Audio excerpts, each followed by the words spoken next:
Jasper Kane had everything: a criminal empire that made powerful men tremble, wealth beyond measure, and a woman who swore to love him forever. Then a bullet shattered his spine and put him in a wheelchair. His fiancée fled before he even left the hospital. His allies vanished like shadows at dawn. He became bitter, broken, and locked himself away from the world, convinced his life was over, until the 4-year-old daughter of his housekeeper did something no adult had the courage to do, and changed everything right before his eyes. If this story touches your heart, hit that like button and share it with someone who needs to hear it. Subscribe to our channel so you never miss another story that reminds you, love doesn't need conditions, it only needs courage. Jasper Kane watched the raindrops slide in long trails down the hospital window. 3 weeks had passed since that fateful night, since the bullets tore through his life and placed him in this stark white hospital bed. The room sat deep inside a secret medical facility run by the organization, a place the outside world couldn't reach, and yet a place where loneliness wrapped around him every second, every minute. He tried to move his fingers. They trembled, frail and uncertain, like dry leaves caught in the wind. His legs lay motionless beneath the white blanket, stripped of all sensation, as if they belonged to someone else entirely. The doctors said the bullet had destroyed part of his spine. They said he would never walk again. They said many things, but nothing hurt like the truth he was about to face in a few minutes. The door to the hospital room opened. Jasper turned his head, and his heart beat faster when he saw Monica. It was the last time he would see her. She didn't come to comfort him, but to end it.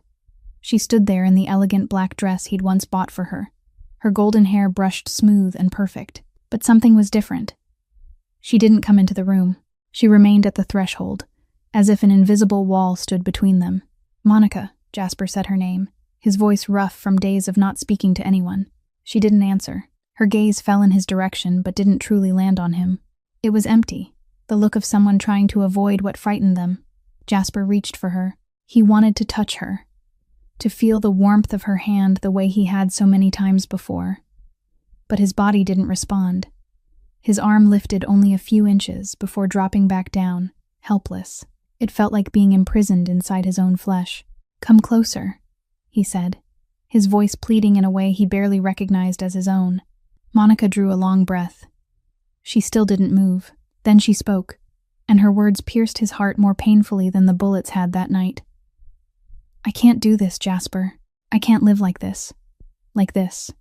The 2 words echoed in Jasper's mind like a funeral bell. Like this. Not live with him, not love him. Live like this, as if he'd become something else, no longer a person at all. "Like what?" Jasper asked, his voice shaking. "Like loving you?" Monica didn't answer that question. Instead, she slowly lifted her hand and slid the engagement ring from her finger. Jasper watched in silence, his heart tightening as if it were being crushed.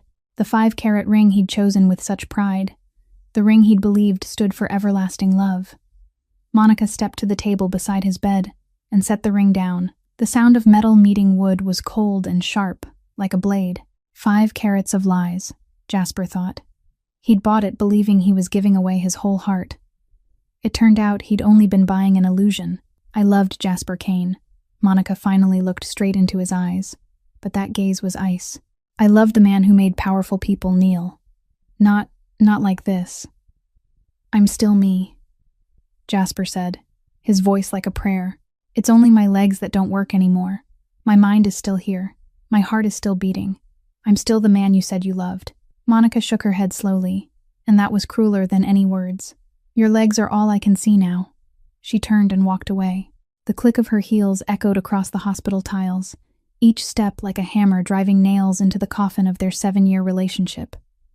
"Monica," Jasper called after her. "Monica." She didn't stop.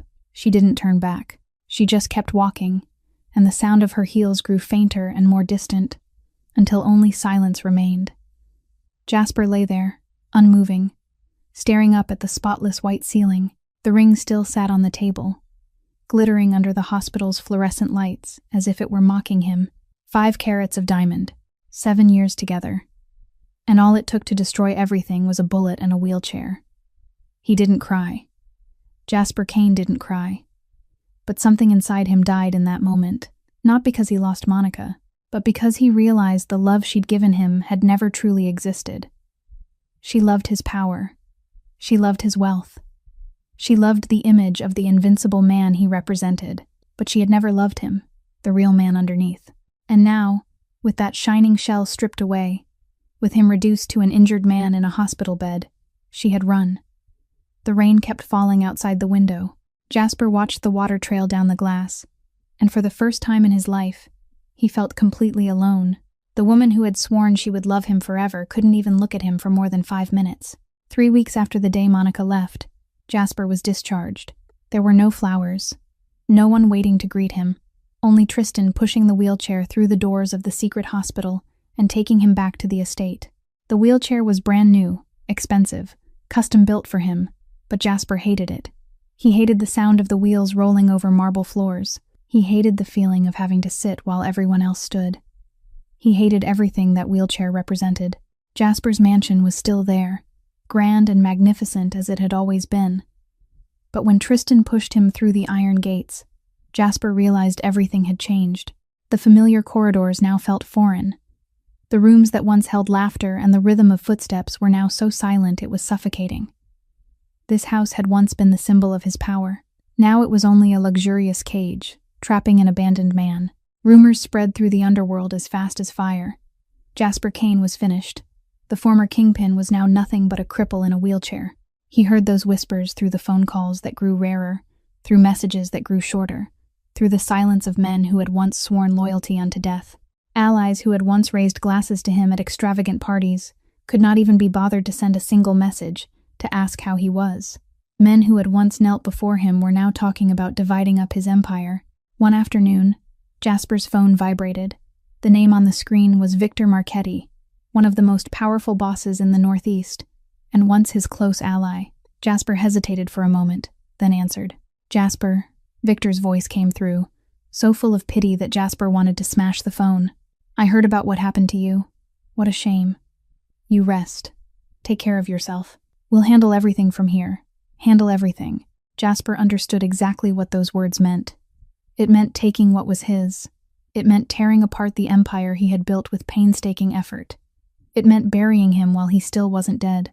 Thank you for your concern, Jasper replied coldly, and hung up. He didn't say anything else. There was nothing to say when the whole world had turned its back. The days that followed drifted by in a fog of despair.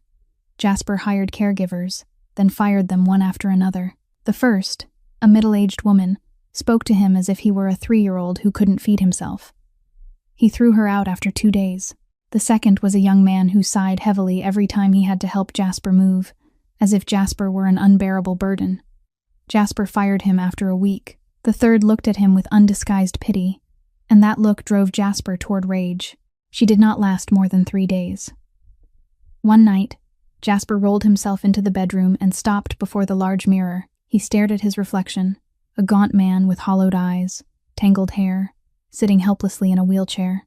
This wasn't Jasper Kane. This was a breathing corpse.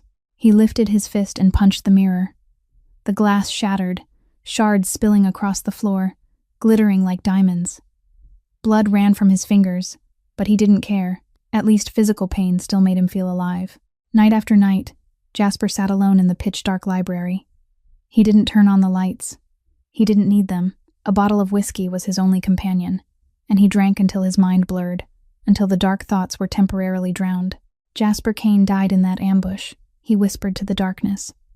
This is just what's left, and no one knows what to do with it. He thought about ending everything. It would be so much easier. 1 bullet, 1 dose of medicine, 1 decision, and he would no longer have to endure anyone's pity again. But something, perhaps the last shred of pride he still had, stopped him from doing it. One evening, Tristan came by without warning. He walked into the library, turned on the lights despite Jasper's protests, and saw the scene in front of him. Empty bottles sprawled across the floor. Jasper's hand still bore wounds that hadn't healed from smashing the mirror, and his boss's eyes, the eyes that had once made enemies tremble, were now nothing but 2 deep pits filled with despair. You can't keep going like this, Tristan said bluntly. You're killing yourself. I don't need your pity, Jasper snarled. Get out. This isn't pity. Tristan didn't back down. This is loyalty. The thing you used to value. Silence stretched between the 2 men. Finally, Tristan sat down across from Jasper. "You need someone to help around here," he said. "Not a caregiver. Just someone to keep this house running so you can focus on recovering." Jasper was about to refuse, but Tristan continued. "I know a reputable company. They're professional, discreet, they don't ask much. You don't have to see them if you don't want to." Jasper fell silent for a long time. Then he spoke, his voice cold as ice. "Fine, but on one condition. They work. They don't talk to me. They don't ask about my life. And most important, they don't look at me with pity. Can you do that?" Tristan nodded. "I'll arrange it." After Tristan left, Jasper sat alone in the darkness again. He had made his decision. If the world had decided to abandon him, then he would abandon the world first. One autumn morning, when yellow leaves had begun to fall along the road leading into the estate, Elise Warren stepped through the great iron gate with her heart pounding hard in her chest. She was 27 years old, wearing a simple white blouse and black slacks, her brown hair neatly tied at the nape of her neck. Her clothes weren't expensive, but they were clean and carefully pressed, the quiet proof of someone who respected her work no matter how difficult her circumstances were. The housekeeping company had warned her about this new employer. They said he was demanding, cold, and had fired 3 people before her in only 2 weeks. They said he was dangerous, part of an upper world that ordinary people shouldn't be too curious about. But Elise had no choice. She needed this job. She needed money, and she was willing to face any difficult employer if it meant she could keep feeding her child. The elderly housekeeper, Brennan, led her to the library, where Jasper Kane was waiting. The room was immense, with bookcases rising all the way to the ceiling. Weak light slipped through heavy curtains, creating an atmosphere that felt gloomy and airless. And in the center of that room, in a black wheelchair, was the man she would have to serve. Jasper Kane looked nothing like what Elise had imagined. She had braced herself to meet a man who was obese, elderly, or ugly. But the man in front of her had a striking, angular face that remained handsome even as illness had left him gaunt.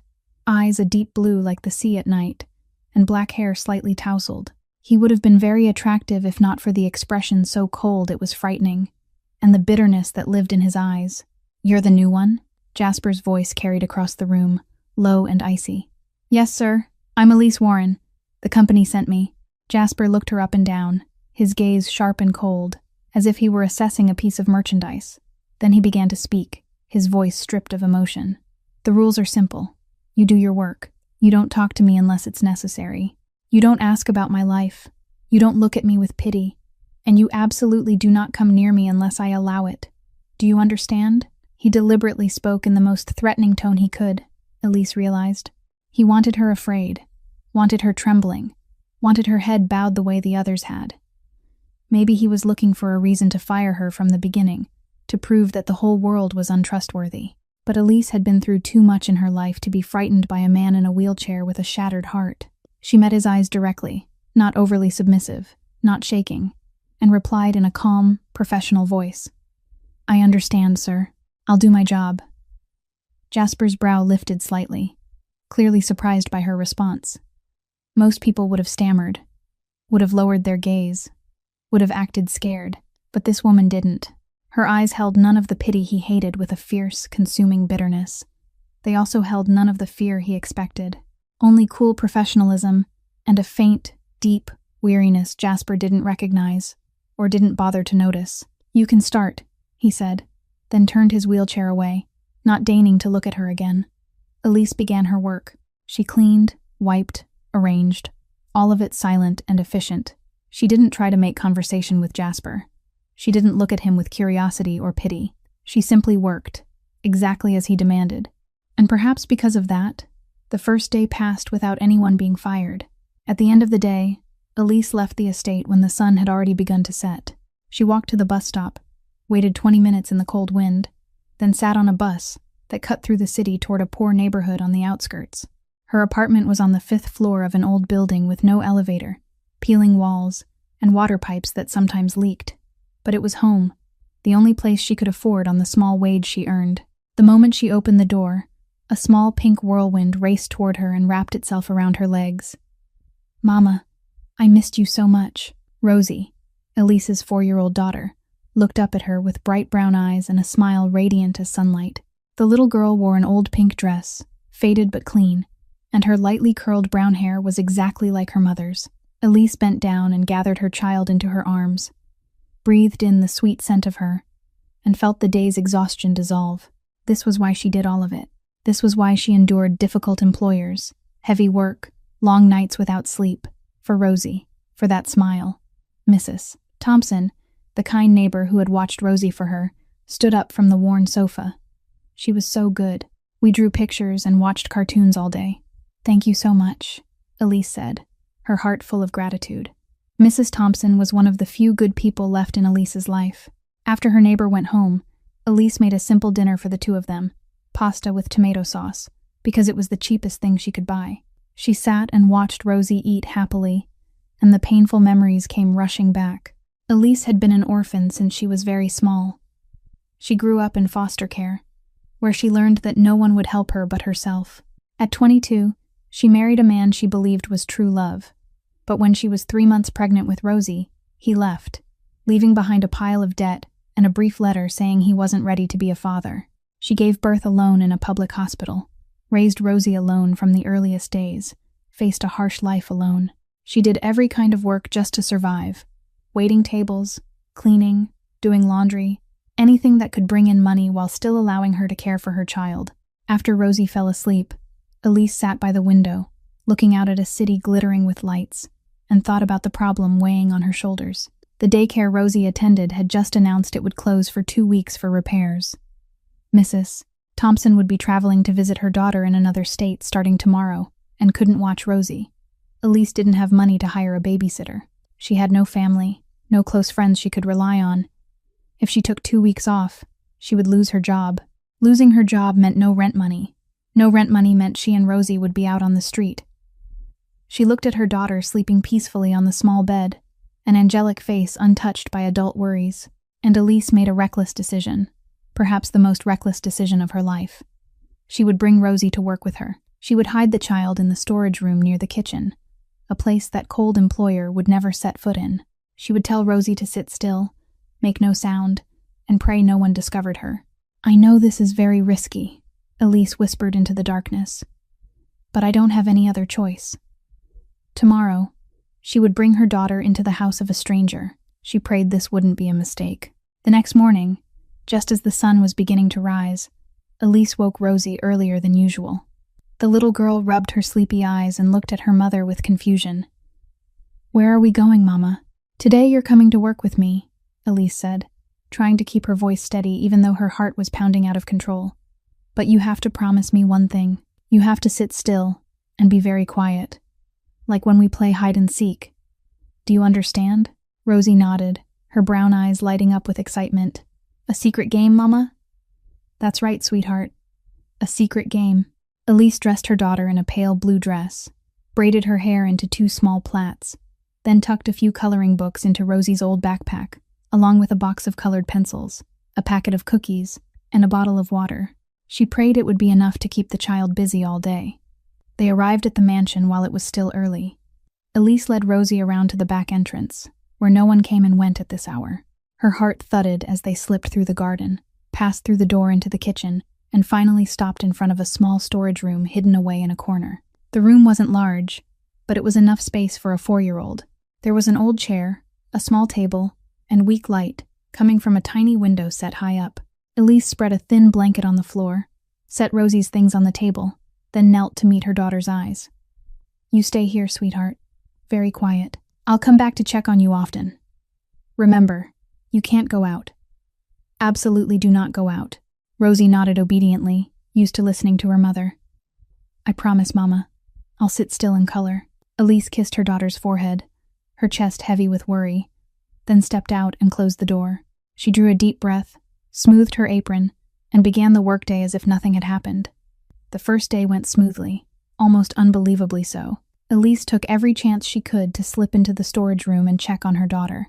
Each time she opened the door, Rosie was sitting nicely on the blanket, absorbed in coloring or turning the pages of an old book. The little girl grinned whenever she saw her mother, but she remembered to stay quiet, only waving before returning to her play. The second day went the same way. Rosie proved to be an astonishingly well-behaved child. She didn't cry, didn't make noise, didn't ask for anything. She simply sat there, coloring one book after another, eating cookies and drinking water when she was hungry, and patiently waiting for her mother to come back. Elise began to think that perhaps her reckless plan would actually work. But on the third day, things began to change. No matter how good Rosie was, she was still a 4-year-old child. And no 4-year-old could sit quietly in a small room for 3 straight days without starting to grow restless. That morning, Rosie had finished coloring every page in 2 books. She sat hugging her knees on the blanket, looking around the little storage room with boredom. 4 dull gray walls, cardboard boxes stacked in a corner, the small window high above not enough to see the outside. There was nothing left to do. Rosie stood up and paced, but after only a few steps, she ran out of space. She sat down, then stood up again. She looked toward the door, where a narrow crack let a sliver of light spill through. Mama had said she couldn't go out, but Mama hadn't said she couldn't look out, right? Curious, Rosie walked closer to the door and pressed one eye to the crack. Outside was a long hallway with shining stone floors and high walls. Far off, she could see a large painting of mountains, and beside it a gigantic flower vase. This place looked like a castle from the fairy tales Mama told her every night. Rosie's small heart beat faster with excitement. She looked around the storage room again, dreary and dull. Then she looked back at the glorious hallway outside. A child's curiosity won. Rosie pushed the door gently. It opened without making a sound. She stuck her head out, looked left, looked right. No one was there. Just one step, she told herself. I'll look at that vase and come right back. But one step became 2, then 3, then 4. Rosie walked down the hallway, her round eyes drinking in everything around her with wonder. Oil paintings taller than she was, antique porcelain vases with delicate patterns, crystal chandeliers glittering on the high ceiling, heavy wooden doors with polished brass handles. She kept going, and kept going, forgetting the promise she had made her mother, forgetting even the way back to the storage room. This house was like an enormous maze, and Rosie was a little princess exploring her kingdom, until she stopped in front of a door that stood slightly open. Light spilled from inside, a warm light unlike the dim corridors she had been walking through. Rosie tilted her head and peeked in, curious. It was a very large room, larger than the apartment she shared with her mother. There were bookcases that rose impossibly high, leather armchairs, and a stone fireplace. And in the middle of the room, right in front of a wide window looking out onto the garden, was a man sitting in a strange chair with wheels. The man had his back to her, staring out the window, completely unaware that someone was watching him. Rosie had never seen a chair like that. It had wheels underneath, like the little bicycles in the park, but it was a chair. She found it fascinating. Without a trace of fear, Rosie pushed the door and stepped into the library. Her small feet moved softly across the thick rug, making no sound at all. She walked closer to the man, tilting her head as she studied the wheelchair with the pure curiosity of a child. She didn't know she was walking toward the most dangerous man in New York. She didn't know about criminal empires, terrifying enemies, or a blood-soaked past. She only saw a man sitting alone in a vast room. Jasper was sinking into dark thoughts when a faint sound broke the silence. The soft press of carpet underfoot, the small breath of someone nearby. He frowned, turned his wheelchair, and was completely unprepared for what he saw. A child, a tiny little girl in a pale blue dress, brown hair braided into 2 plaits, standing in the middle of his library and staring at him with wide, curious eyes. He blinked, thinking he must be seeing things. But the child was still there, real, tilting her head as she studied his wheelchair as if it were the most interesting thing in the world. Anger flared in Jasper's chest. Who had let this child into his house? This was his territory, where no one was allowed to trespass without permission. He had made the rules clear. No one came near him. No one disturbed him. And now some kid had appeared out of nowhere in the most private room he had. "Who are you?" Jasper barked in the coldest voice he had, the voice that had once made even the hardest criminals tremble. "Get out of here right now." He waited for the familiar reaction. The child would scream and cry. The child would run. The child would be afraid, like everyone always was when faced with the fury of Jasper Kane. But the little girl did none of those things. She didn't cry. She didn't run. She didn't tremble. She only stood there, tilting her head and looking at him a little longer, as if she were trying to understand something. Then she opened her mouth, and her question froze Jasper in place. Mister? Are you sad? Jasper couldn't believe his ears. For months now, ever since he had been lying in that hospital bed, no one had asked him that. People asked if he was in pain. People asked how he felt. But they never truly wanted the answer. People pretended he was fine, or they looked at him with pity that made him want to break something. But no one, not a single person, had asked if he was sad. "Why do you think I'm sad?" Jasper heard himself ask, and he was surprised to realize his voice had softened just a little. The girl stepped closer, not the least bit wary of the man frowning down at her. "Because you look really sad, like when I miss my mommy." Jasper didn't know how to respond.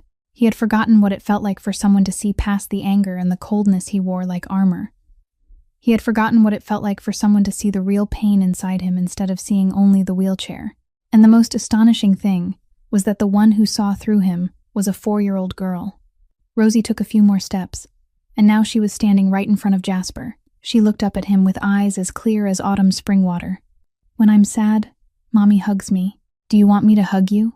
Before Jasper could say anything, before he could refuse or push her away, Rosie stepped forward and wrapped her small arms around him. Jasper went rigid. This was the first hug he had received since he'd been injured. No, not only since he'd been injured. This was the first hug he'd had in a very, very long time with no calculation behind it. Monica hugged him because she wanted something from him. Other people hugged him out of politeness or for advantage. But this little girl hugged him simply because she thought he looked sad and wanted to comfort him. There was no pity in this embrace. No fear, no disgust, no discomfort at touching a man in a wheelchair. Only the simple warmth of a child with a pure heart. Jasper couldn't breathe. But it wasn't because her small arms held him too tightly. It was because something inside him was cracking open. Something he had tried to freeze solid from the day Monica left. Something he had believed was already completely dead. His hands trembled as they lifted, hesitating between pushing the child away and letting her stay. In the end, they hovered in the air, not knowing what to do. "Why aren't you afraid of me?" Jasper asked, his voice rough. "Why would I be afraid?" Rosie tipped her face up to him, still not letting go. "You're just sad, that's all. Sad people need friends, not scary faces." The innocent words of a 4-year-old punched straight through every defense Jasper had built with such effort. She was right. He was only sad. He wasn't a monster. He wasn't worthless. He was just a man who was sad and needed comfort. But no one had seen that. No one except this little girl. Footsteps hurried down the hallway, and Jasper heard the ragged breathing before a figure appeared in the library doorway. Elise stood there, her face so pale she looked as if she might faint. Her eyes darted from Rosie to Jasper and back to Rosie, and he could see pure panic in them. "Mr. Kane, I'm sorry, she stammered, unable to form a complete sentence. "The child is, she got out. I don't know how she got out of. I will." Elise was bracing for rage. She was waiting for shouting. She was waiting to be fired on the spot, or even worse. She knew exactly who her employer was, knew how dangerous he could be. She had been reckless to bring her daughter here, and now she would pay the price. But Jasper said nothing. He only sat there, the little girl still hugging him, and looked at Elise with an expression he didn't fully understand himself.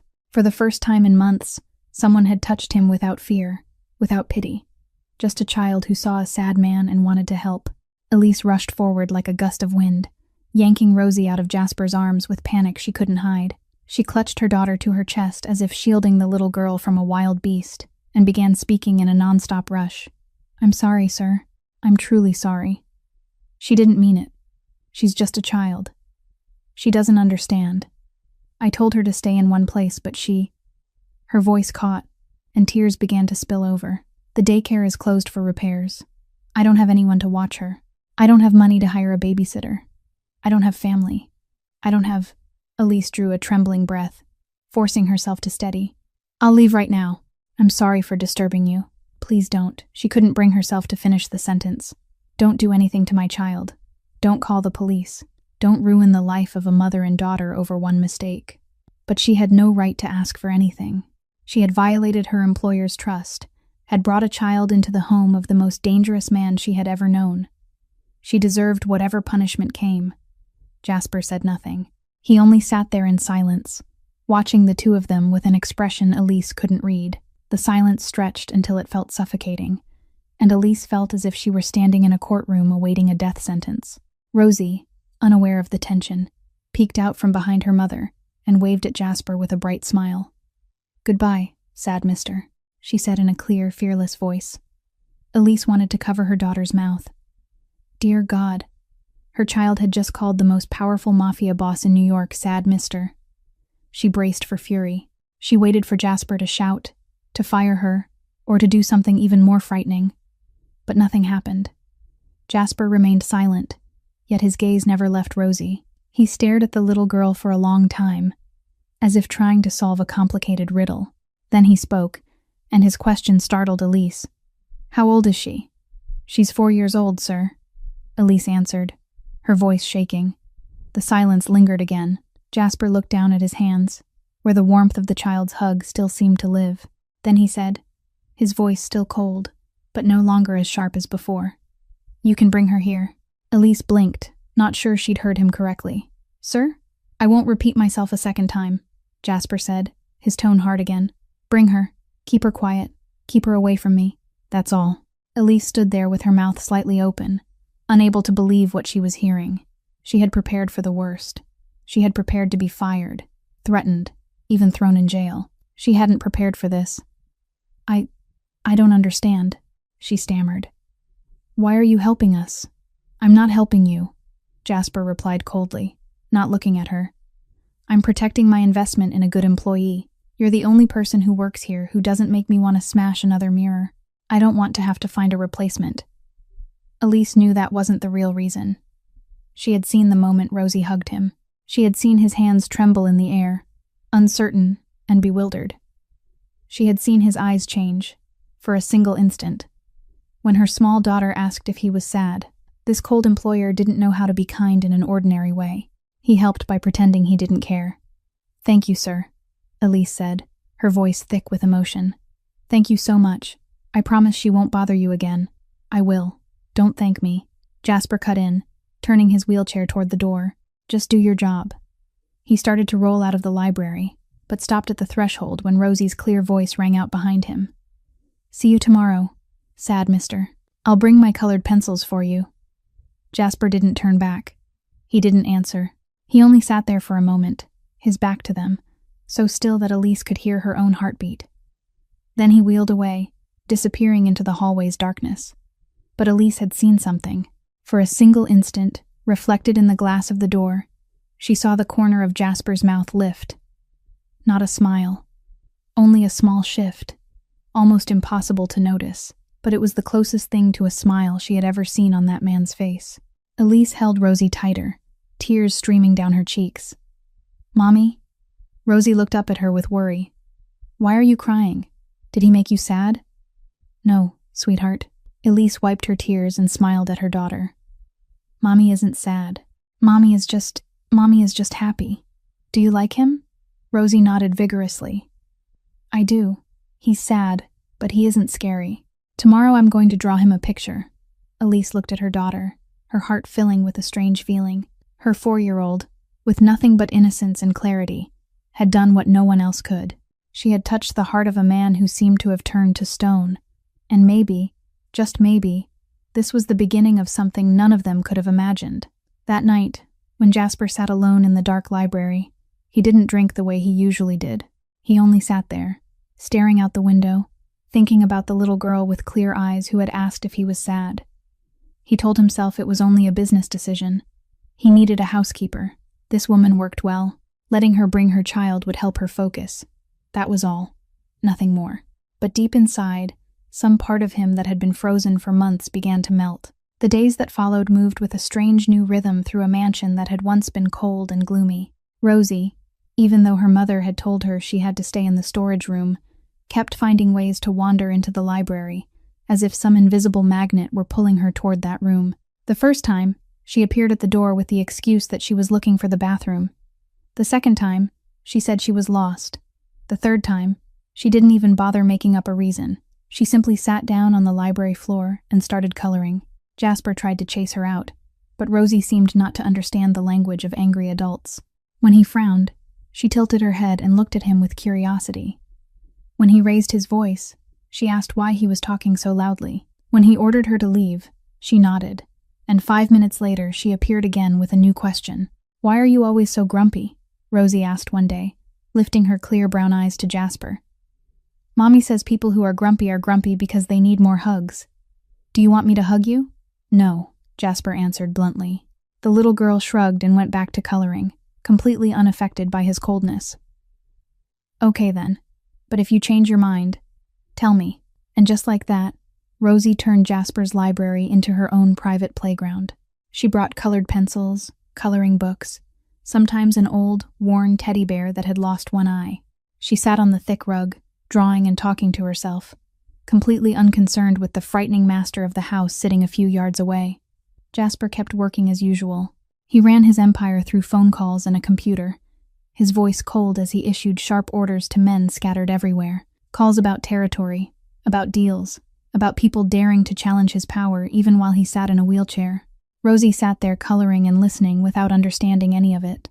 Once, after Jasper ended a particularly tense call, she looked up and asked in a voice full of admiration, "Are you a superhero?" Jasper nearly choked on his own saliva. "What?" "Mommy says grown-ups work to save the world," Rosie explained, her eyes shining. "You work a lot. So, are you a superhero? Do you wear a cape?" Jasper didn't know how to react. He, the man who ran New York's underworld, the man people called a devil in the dark, had just been asked by a 4-year-old if he was a superhero. The most surprising part was that he almost laughed. Almost. "No," he replied curtly. "I'm not a superhero." Rosie studied him for a moment, then went back to the picture she was working on. "That's okay. You're like the strong king in my books. You have a chair with wheels, like Batman's car." The days passed, and Jasper realized something that unsettled him. He started to look forward to the sound of small footsteps in the hallway. Every morning, when Elise and Rosie arrived, he found himself listening for the door closing, for soft whispers, for the patter of little feet running through the rooms. On days when Rosie was busy drawing in the storage room and didn't come into the library, Jasper found the silence in the room almost uncomfortable. He told himself it was only because he had grown used to the noise, not because he missed the child. No. One afternoon, Rosie ran into the library with a sheet of paper in her hand, her face bright as the sun. "I drew this for you," she said, holding it up, and Jasper saw a scribbled picture in colored pencil. It showed a man sitting on something with wheels, and that man was smiling, a smile so big it took up half his face. "That's you," Rosie explained proudly. "You're sitting on your wheeled chair and you're happy." Jasper stared at the picture, unable to speak. "Do you like it?" Rosie asked, her voice hopeful. Jasper wanted to say no. He wanted to hand it back and tell her to go play somewhere else. But instead, he heard himself say, "Leave it here." Rosie squealed with delight and ran off, leaving Jasper alone with the drawing. He stared at it for a long time, and instead of throwing it into the trash, he set it on the desk.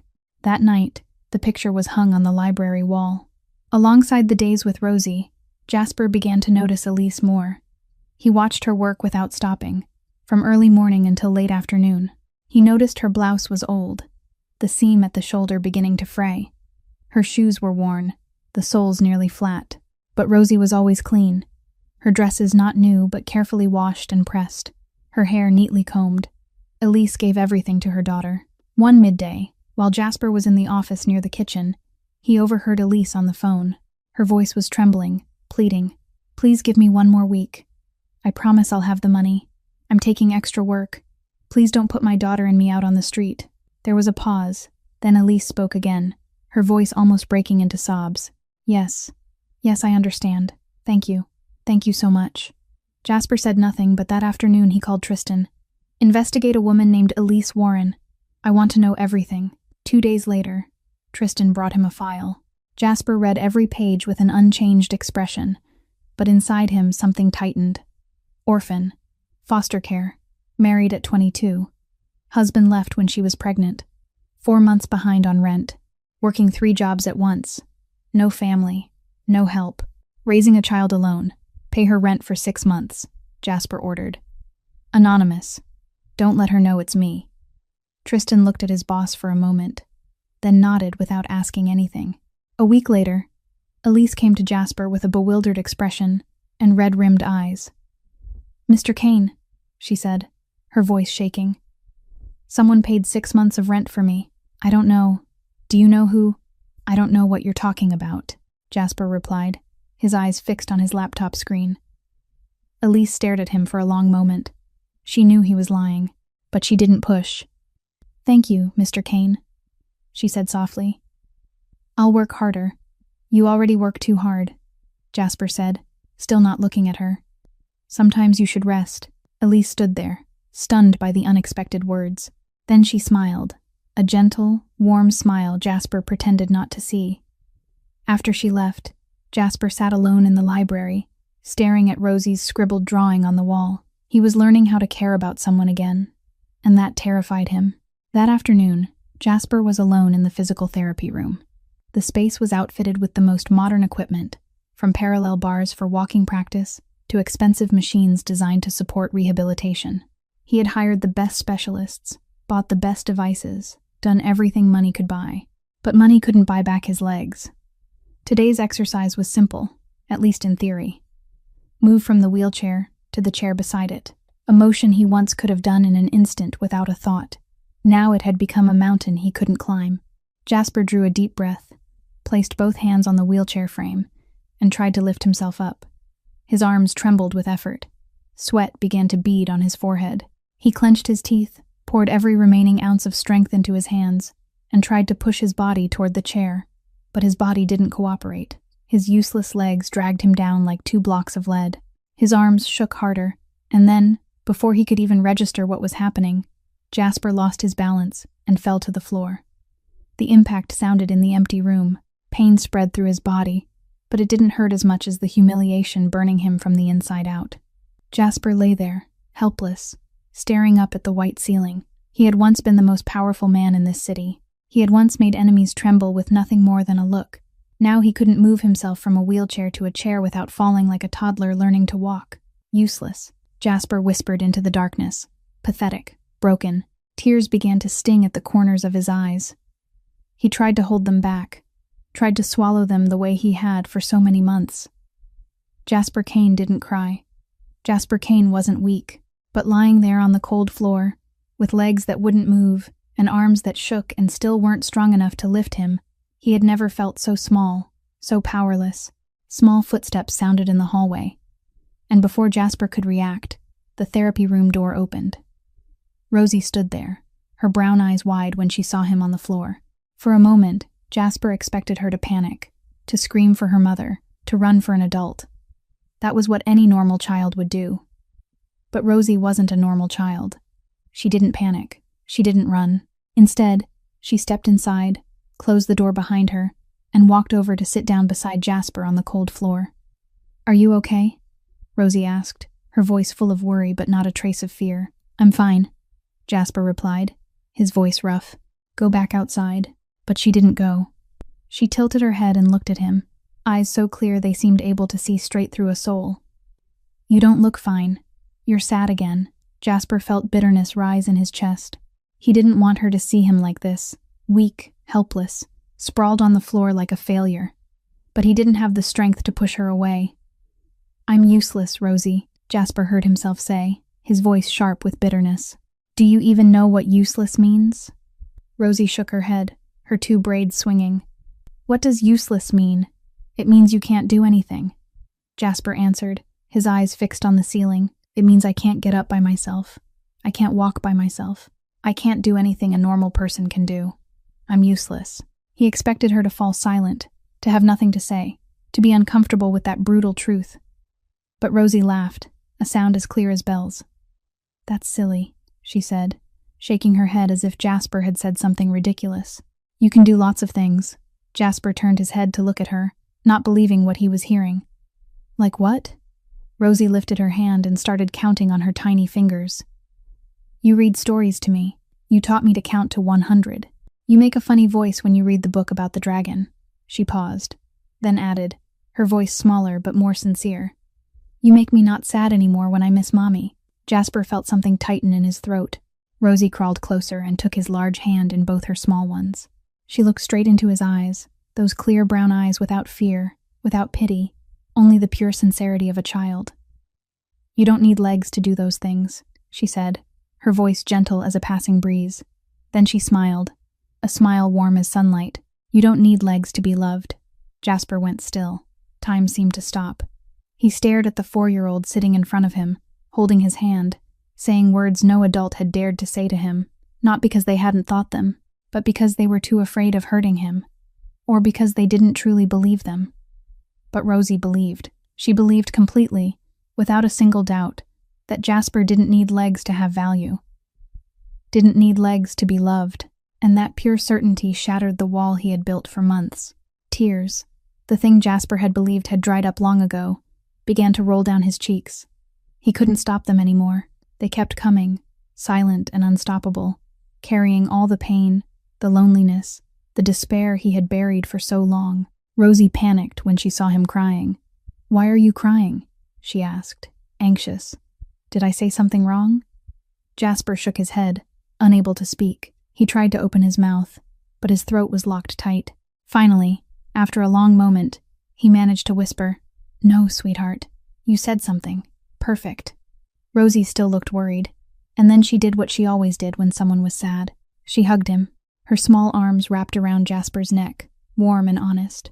And this time, for the first time, Jasper hugged back. He held the 4-year-old as if she were the only life preserver left in an ocean of despair. He held her and cried the way he had never been able to cry, cried for everything he had lost and everything he feared he would never have again. A 4-year-old had just done what no adult could.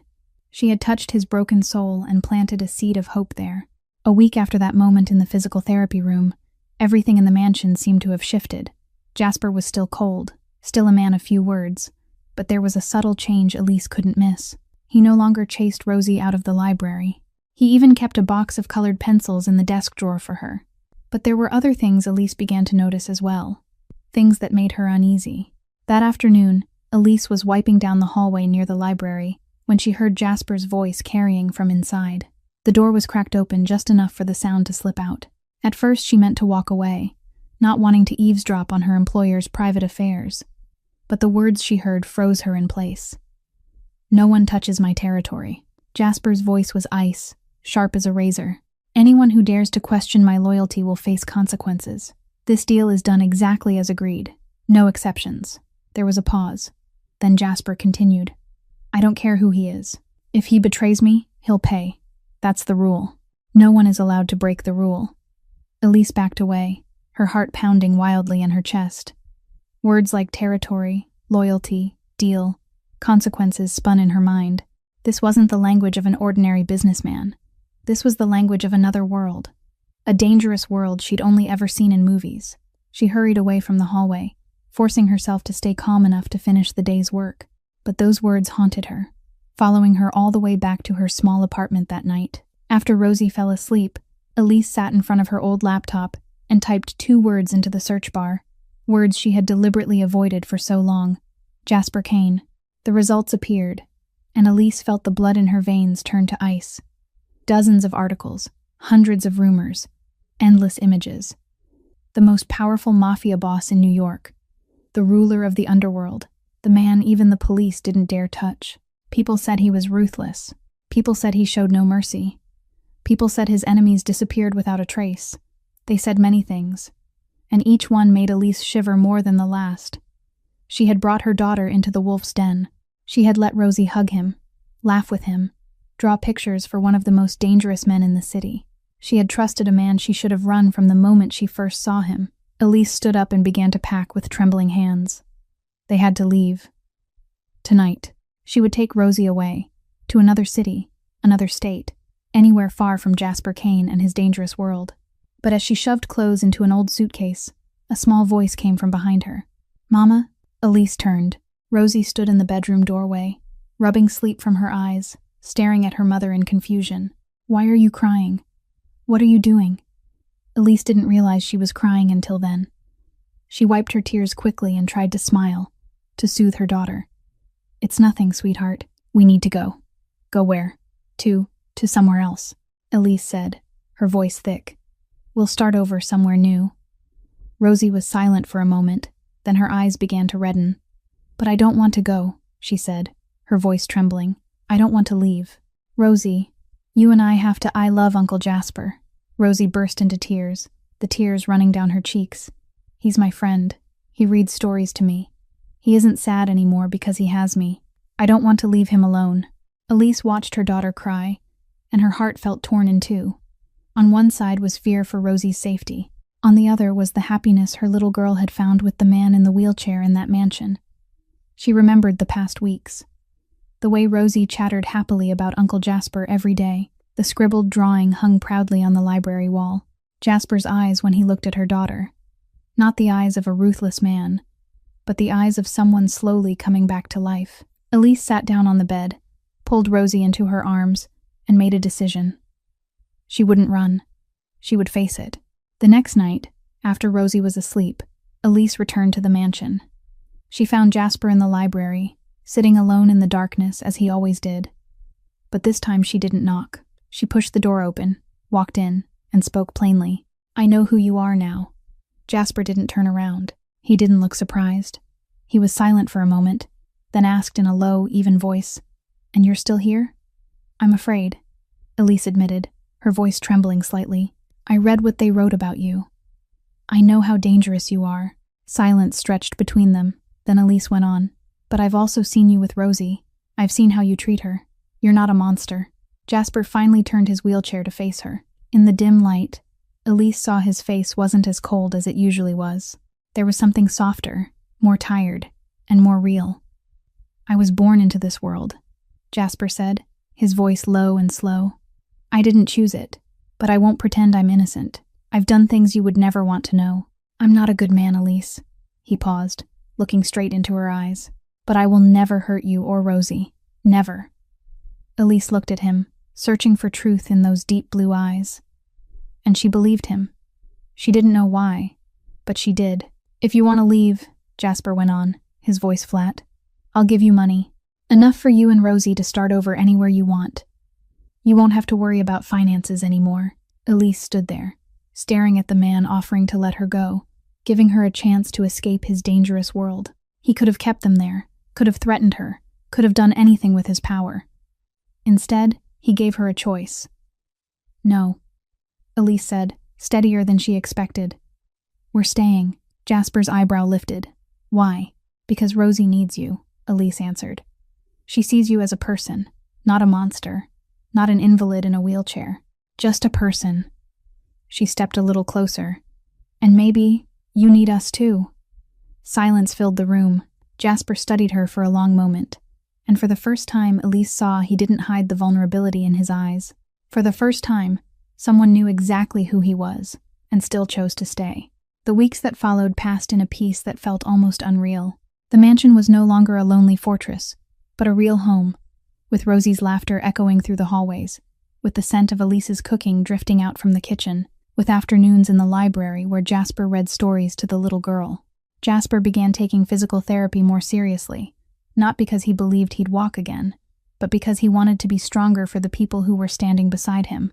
But the underworld never let anyone stay steady for very long. On the other side of the city, in a luxury penthouse overlooking the Hudson River, Derek Sloan smashed a whiskey glass against the wall when he heard the update from his men. "He's recovering?" Derek snarled, his face flushed with rage. "I thought he was finished. I thought he was destroying himself." Derek Sloan, 40 years old, was the one who had ordered Jasper's assassination on that fateful night.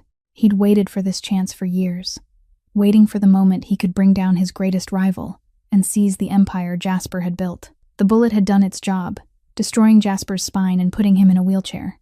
Derek had thought that was enough. He'd thought Jasper would collapse on his own, drown in liquor and despair, end his life without Derek having to lift a finger again. But no. Reports from the Watchers showed Jasper was changing. He wasn't drinking all day anymore. He was starting to train. He even had a woman and a child living with him.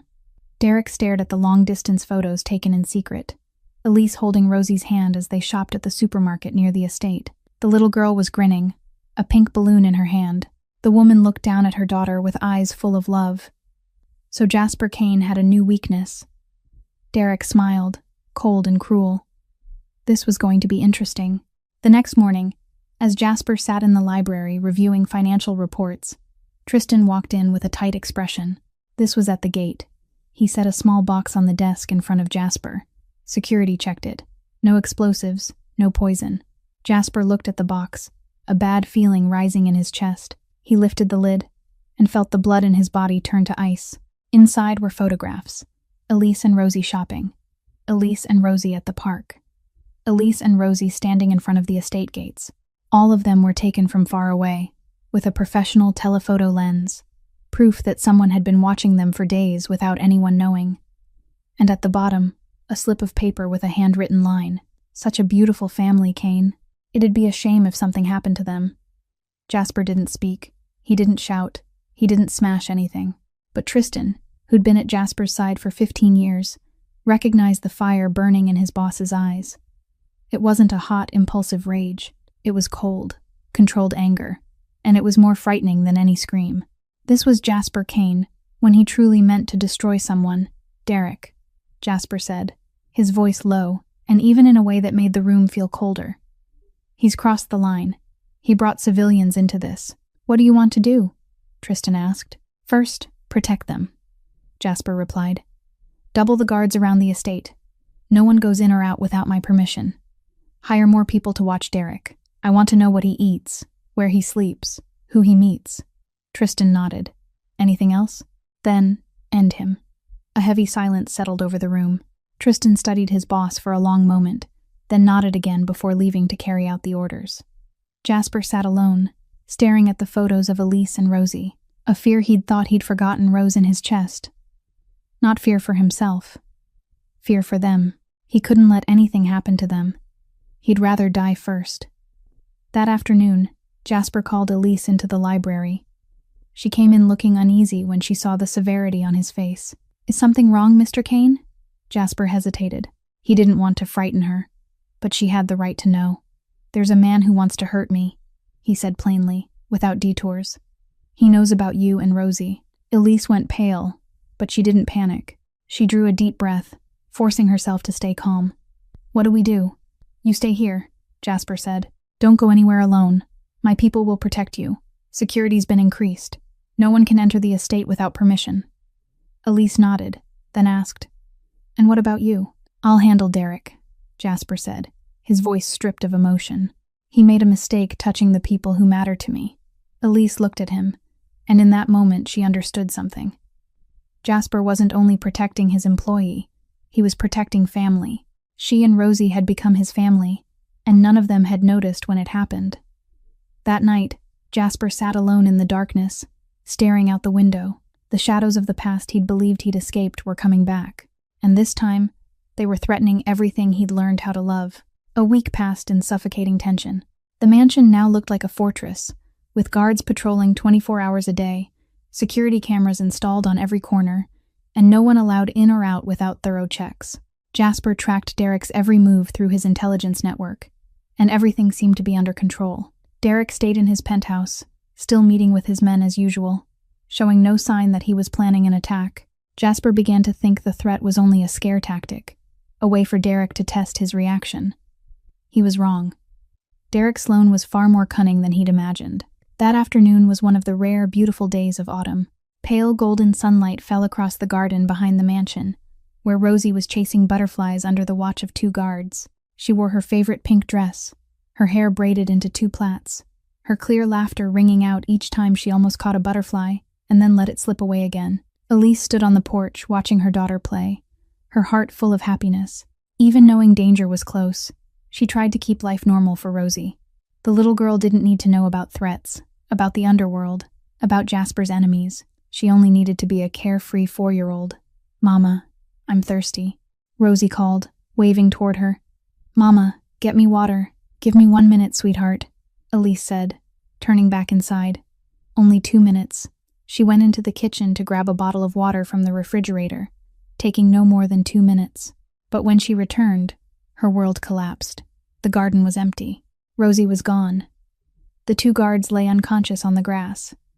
There were no signs of a fight, only 2 small needle marks on their necks. Someone had come up behind them without making a sound. Rosie. Elise screamed. the bottle slipping from her hand and shattering, water spraying everywhere. "Rosie, where are you?" She ran through the garden, shouting her daughter's name, tearing through bushes, looking behind every tree. But there was nothing, no trace of Rosie.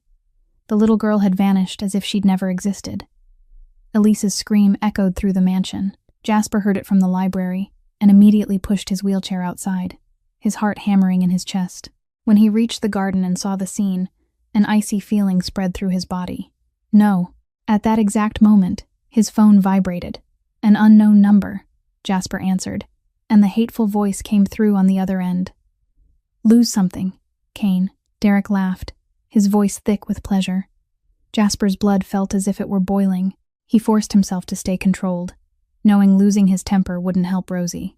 "If you touch a single hair on her head..." Before he could finish, a small voice sounded through the phone, and Jasper's heart felt like it was being crushed. "Uncle Jasper," Rosie sobbed. "Uncle Jasper, I'm scared. Save me, Rosie," Jasper choked out, his voice breaking. "Are you hurt? I'm scared. I want to go home. I want Mommy. I want Uncle Jasper."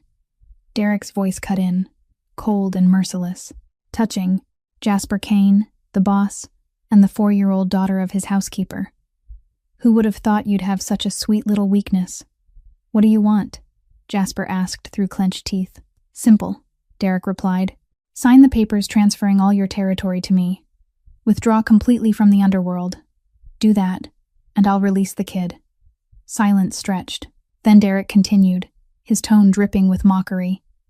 "Or what are you going to do? Roll your wheelchair over here to save her. Face it, Kane. You're finished. You're nothing but scrap sitting on a chair with wheels. Sign the papers, disappear, and the kid comes home safe." Derek hung up. Jasper sat there, the phone still pressed to his ear, staring into nothing. Elise ran to him, her face soaked with tears, her whole body shaking. "My baby," she sobbed. "Where is she? How do we save her?" She collapsed beside Jasper's wheelchair, crying without control. "He's right. We can't. You can't. How can we?" Jasper caught her hand and squeezed it tight. "I'm bringing her back," he said, his voice strangely calm. "I promise." Elise looked up at him, eyes red and desperate. "How?" "He's right. You can't. I don't need legs to destroy him," Jasper replied, his blue eyes flaring with something dangerous. "I only need this." He pointed to his head. "Derek thinks I'm hiding in this mansion because I'm weak. He's wrong. I've been waiting." Jasper turned his wheelchair, facing Tristan, who had just rushed in. "For months, I've been collecting evidence of every illegal thing Derek has done. Deals, bribes, crimes he thinks no one knows about. I have it all. And I have connections he doesn't expect. People in government, in the FBI, people who owe me favors and have been waiting for a chance to take Derek Sloan down." He looked at Elise, his voice hard as steel. "Derek thinks he was clever kidnapping Rosie. He doesn't know he just signed his own death warrant." Jasper had spent months preparing for this moment. Now it was time to show the world that Jasper Kane was nowhere near finished. Jasper didn't waste a single second. The moment he hung up on Derek, he began putting into motion the plan he'd prepared for months. While the world believed he was drowning in liquor and despair, while Derek assumed he'd become a useless wreck, Jasper had been quietly collecting every piece he needed to bring his enemy down. Tristan set a laptop on the desk in front of Jasper, and Jasper began opening files that had been carefully encrypted. This was the result of months of secret work with the most loyal intelligence network he had. Drug deals with Mexican cartels, complete with dates, locations, and specific amounts of money. A list of government officials Derek had bribed, along with proof of transfers routed through offshore bank accounts. Files on the hits Derek had ordered, with witness statements and even security camera footage. It was all there. Thorough, detailed, airtight enough that no lawyer could talk him out of it. Jasper picked up the phone and dialed a number he hadn't called in years. After 3 rings, a warm, low female voice answered on the other end. Special Agent Catherine Moore. "Catherine," Jasper said, his voice steady even though his heart was pounding with worry for Rosie. "It's been a long time." There was a pause of several seconds. Then the woman's voice tightened. "Jasper Kane. I didn't expect you'd still have this number. You owe me a favor, Catherine," Jasper said bluntly. 12 years ago, I saved your brother's life when he got himself into trouble with a crew in Brooklyn. You said you'd repay me when I needed it. Now I need it. Catherine let out a sigh on the other end. What do you want? I have everything you need to take Derek Sloan down, Jasper replied. Evidence of every crime he's committed over the past 10 years. Enough to put him away for life without a second trial. Silence. Then Catherine asked, cautious, what do you want in return? He's holding a child, Jasper said, forcing his voice not to shake. A 4-year-old girl. Completely innocent. Nothing to do with our world. Get her out of there safely. And you'll have everything you need to be the FBI's hero. Where is Derek holding her? Jasper looked at the laptop screen, where a red dot blinked on a map. His people had tracked Derek's vehicle and pinpointed the location, a warehouse at the Newark port. I'll send the exact coordinates and the evidence to you within 5 minutes. But Catherine, Jasper pressed, his voice cold as ice. The child has to be safe. That's my only condition. If a single hair on her head is harmed, the deal is off. I understand, Catherine said. We'll move now. 45 minutes later, an FBI tactical team surrounded the warehouse at the Newark port. Jasper sat in the library, the phone pressed to his ear, listening to every development through the open line Catherine left for him. Derek never saw it coming. He was sitting in that warehouse, waiting for Jasper to call back and surrender, when dozens of FBI agents stormed in with an arrest warrant. There were no gunshots, no blood, no fight like in an action movie. Only the wail of police sirens, the loudspeaker ordering surrender, and the click of handcuffs locking around Derek Sloan's wrists. You can't do this, Derek screamed as they dragged him outside. Who the hell are you to lay hands on me? Do you know who I am? His phone vibrated. An agent looked at the screen, saw Jasper Kane's name, and handed it to Derek, wanting to record the call as evidence. Jasper. Derek roared into the phone. This isn't over. It's over. Jasper cut him off, his calm so cold it raised gooseflesh. It ended the moment you touched my family. Derek opened his mouth to say something, but Jasper had already hung up. Back at the mansion, Elise sat curled up on the sofa, her eyes swollen from crying, her shaking hands clutching Rosie's favorite pink dress, the one the child had left behind. Jasper sat beside her, silent, waiting, praying in the deepest part of himself that everything would be all right. Then his phone vibrated. The child is safe. Catherine's voice came through. We're bringing her back now. Jasper closed his eyes, a long breath spilling out from deep in his chest.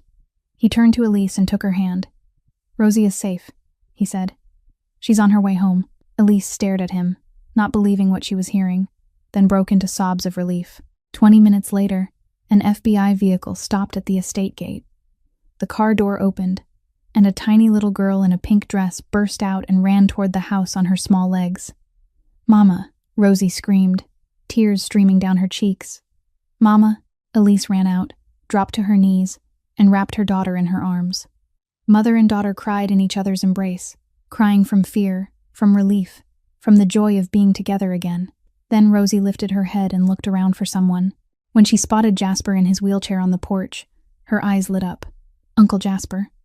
She wriggled free of her mother's arms and ran to him. She hugged him tight, her small arms locking around his neck as if she were afraid he might disappear. I knew you'd come, Rosie said, through sobs. I told those bad people you're a superhero. I told them you'd come save me. Jasper held her close, and for the first time, he didn't try to hold back his tears. They ran down his cheeks, tears of relief, of happiness, of a love he never imagined he could still feel. No, sweetheart, he whispered into her hair. You're the brave one. That night, news spread through the underworld like wildfire. Derek Sloan had been arrested. His empire collapsed overnight. And the man behind it all was Jasper Kane, the man everyone had thought was finished long ago. He had won, not with fists or bullets, but with patience and intelligence. The world finally understood that Jasper Kane didn't need legs to be dangerous. In exchange for the evidence that dismantled the city's entire underworld, Jasper was granted a conditional immunity, allowing him to turn his life toward redemption. In the days after Rosie was rescued, the mansion slowly settled back into a peaceful rhythm. Autumn sunlight poured through the large glass windows, driving away the bleak darkness that had hung over the house for months. Rosie's laughter echoed through the hallways. Elise's quiet footsteps moved through the kitchen, and even the sound of Jasper's wheels rolling from one room to another blended with it all. weaving a living music of hope, of life, of family. Derek Sloan was held without bail, awaiting trial on a long list of serious charges. His empire collapsed like a sandcastle before the tide. His men fled, his allies turned their backs, and those who had once cowered before him now tripped over one another to give statements in exchange for reduced sentences. Derek Sloan, the man who had wanted to steal Jasper's throne, was now nothing more than a prisoner waiting to rot in a cell. News of Jasper's victory spread through the underworld, and his phone began to vibrate constantly. Bosses who had ignored him while he sat in a wheelchair now called to ask for partnership. Old allies who had vanished like ghosts now returned with apologies and lucrative offers. Everyone wanted to stand with the winner, but Jasper no longer cared. Tristan stood in the library, watching his boss reject the 5th call of the day with a baffled expression. "Victor Marchetti wants to meet you," he said. "He's offering to partner and expand into the Northeast. This is a big opportunity. I don't care," Jasper replied, his eyes fixed on the window where Rosie was playing in the garden. "Tell him I'm busy." Tristan was silent for a moment, then asked bluntly, "You've changed." "I have a reason to change." Jasper turned and looked at his loyal second-in-command. "I spent my whole life building an empire, making people afraid, holding power. And when I lost my legs, I realized none of it meant anything." He looked back out the window, where Elise had just stepped into the garden, and Rosie ran to her, throwing her arms around her mother. "But now I have something worth protecting, something I won't risk for any deal or any territory." Over the following weeks, Jasper began to redirect his operations. He contacted lawyers and financial experts, and started the process of legalizing whatever could be salvaged. Real estate, restaurants, transport companies, all of it was separated from the underworld and brought into the light. Not because he was afraid, not because he was weak, but because he had something to lose, and he didn't want Rosie to grow up in the darkness he had lived in all his life. Elise and Rosie officially moved into the mansion. The old, worn apartment was returned to the landlord, and mother and daughter moved into a warm room overlooking the garden. No longer simply a master and his housekeeper, they lived together like a family, even if no one dared to say it out loud. Every morning, the 3 of them sat around the dining table in the spacious kitchen. Rosie talked about what she'd learned at her new preschool, about her new friends, about the teacher she adored. Elise listened, smiling, sometimes wiping her daughter's mouth when the little girl got so caught up in talking she forgot to eat. Jasper sat across from them, listening to everything with a face that was still stern, but eyes warmer than they had ever been. Every night after dinner, Jasper read to Rosie before bed. She curled up on the soft mattress, hugging her old one-eyed teddy bear, listening to Uncle Jasper's low, steady voice telling stories about faraway kingdoms, brave princes, and wondrous magic. Sometimes Jasper made silly voices for the characters, and Rosie's clear laughter filled the room. Elise stood in the doorway watching the 2 of them, her heart swelling with something she didn't dare name. She realized this was the family she had never had. She had grown up in an orphanage, never knowing who her parents were. She had married a man and been abandoned when she was pregnant. She had thought she would raise her child alone for the rest of her life, that she would never know what it felt like to have a true home. But now, standing in this luxurious mansion, watching her daughter laugh with the man who had once been the most terrifying mafia boss in the city, Elise felt as if she had come home. One night, after Rosie was fast asleep, Jasper and Elise sat on the porch looking out at the garden under the moonlight. The cool air of an autumn night wrapped around them, but neither of them felt cold. "I never thought I'd have this," Jasper said suddenly, his voice low and soft. "Have what?" Elise asked, turning to look at him. "A home," Jasper answered, his eyes still on the garden. "A real home, not just a building with walls and a roof."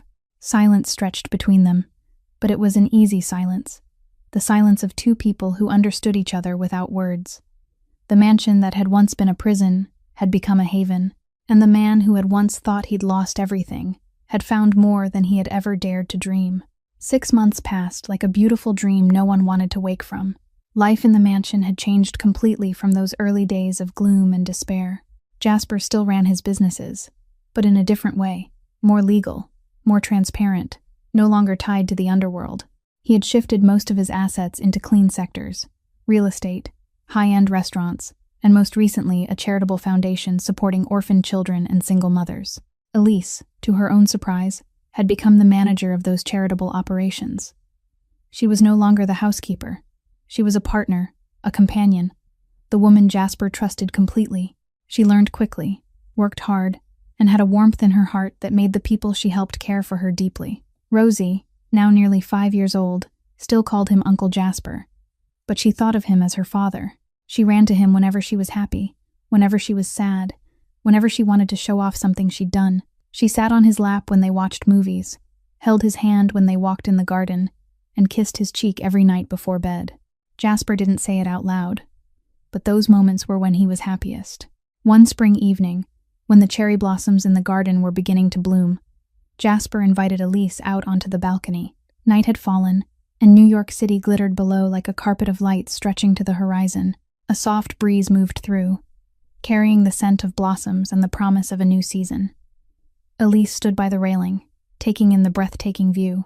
She didn't know why her heart was beating so fast, didn't know why the air tonight felt different, charged with something special. Jasper rolled his wheelchair up beside her, silent for a long time as if searching for the right words. "I've been thinking a lot," he finally said, his voice lower and slower than usual. "About what?" Elise asked, turning to look at him. "About us," Jasper replied, his deep blue eyes locked on hers. "About Rosie. About the future." Elise's heart seemed to miss a beat. She stood there waiting, barely daring to breathe. Jasper turned his wheelchair so he faced her fully. In the soft amber light of the balcony, his face was no longer as cold as it had been the first day she met him. There was gentleness there, sincerity, and a worry he tried to hide but couldn't. "I can't kneel," Jasper said, his voice shaking slightly.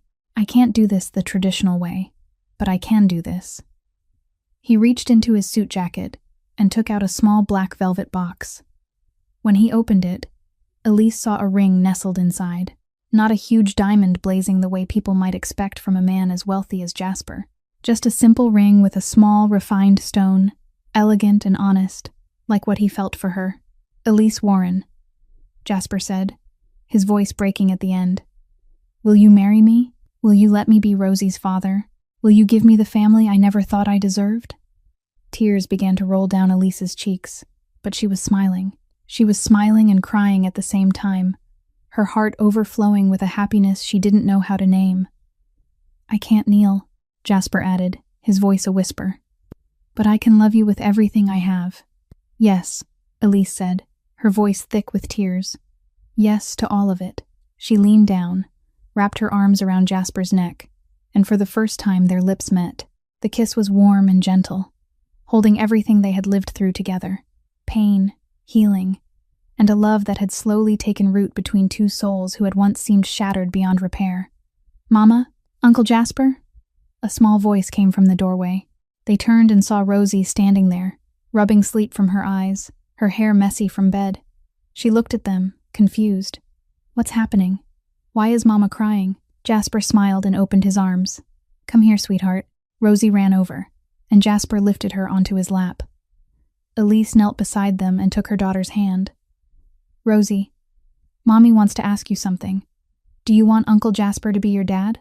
Rosie's eyes went wide, shining like stars. "Really, Mama? Like a real dad?" "Yes, sweetheart." Elise nodded, tears still falling.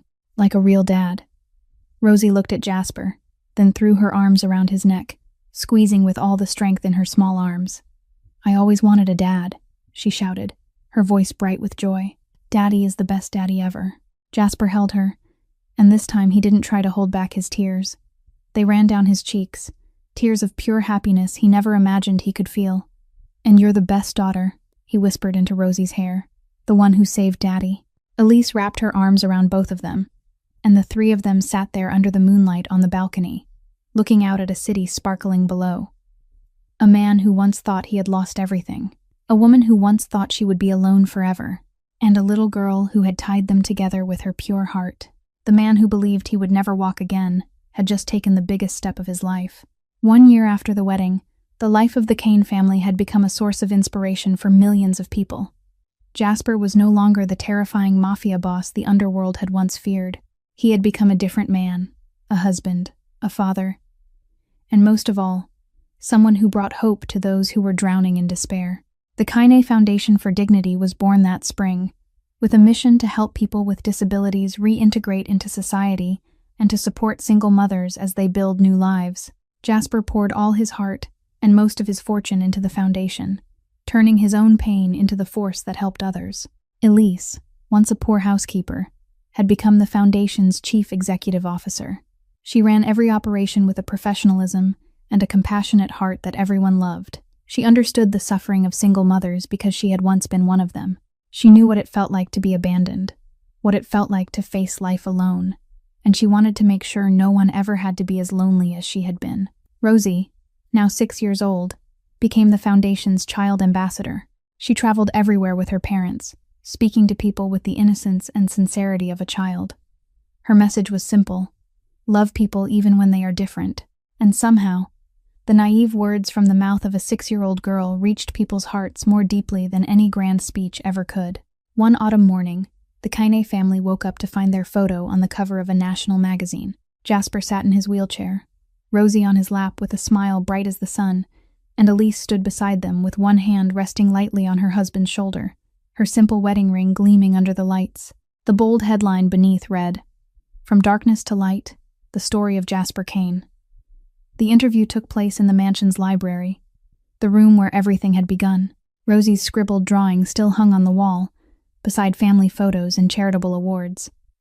The reporter, a middle-aged woman with warm eyes, sat across from the three of them. "Mr. Cain," she asked, "what changed you?" Jasper looked down at Rosie sitting on his lap, then over at Elise beside him. He smiled, a smile he had thought was gone forever a year ago. "This little girl," he answered, smoothing Rosie's hair. "A 4-year-old who wasn't afraid of me when everyone else was. She looked at me when no one else bothered to look. She hugged me when everyone else ran away. She taught me that love doesn't need conditions, doesn't need legs, doesn't need anything except courage." The reporter nodded, her eyes slightly red with emotion. "Do you have a message for people going through a hard season?" Jasper thought for a moment, then spoke slowly. "Don't give up. Not because everything will certainly get better. I can't promise that. But because you never know who might need you. You never know whose life you might change, or who might change yours. I thought my life was over. Then a little girl walked into my library and proved me wrong." Rosie suddenly raised her hand the way she did in class. "Can I say something?" The reporter laughed. "Of course, sweetheart." Rosie sat up straight, her face serious as if she were delivering something very important. "My daddy is a superhero," she declared. "Daddy can't walk, but Daddy saves people. Daddy saved me and Mommy, and now Daddy saves lots of other people too." The room went quiet for a moment, and then Jasper laughed. It was a real laugh, a laugh from deep in his heart, the kind of laugh he had believed had dried up long ago. "No, sweetheart," he said, hugging her tight. "You're the superhero. You saved Daddy first." Elise couldn't hold back her tears anymore. She leaned in and wrapped her arms around both of them, her husband and her daughter, the two most important people in her life. The three of them held each other in the library, and the camera captured that moment. That photo later became a symbol, shared millions of times on social media, printed into posters and hung in disability support centers, mentioned in speeches about resilience, a man the world had abandoned, a woman who fought her way through adversity, and a child with a pure heart who tied them together. They proved that family doesn't require the same blood. Love doesn't have to be perfect, and hope can come from the most unexpected places. Jasper Cain had lost his legs, but found his heart. He had lost the woman who once said she loved him, but found the woman who truly did. He had lost an empire of fear, but built an empire of hope. And it all began with a 4-year-old girl asking one simple question: "Mister, are you sad?" The answer, in the end, was no. He wasn't sad anymore. He was home. This story brings us a profound lesson about the value of unconditional love and the power of resilience. Sometimes the people who heal our wounds are the people we least expect. Sometimes light comes from the darkest places. And sometimes, all we need is someone brave enough to look straight through our pain and say they care. If this story touched your heart, please hit the like button and share it with the people you love.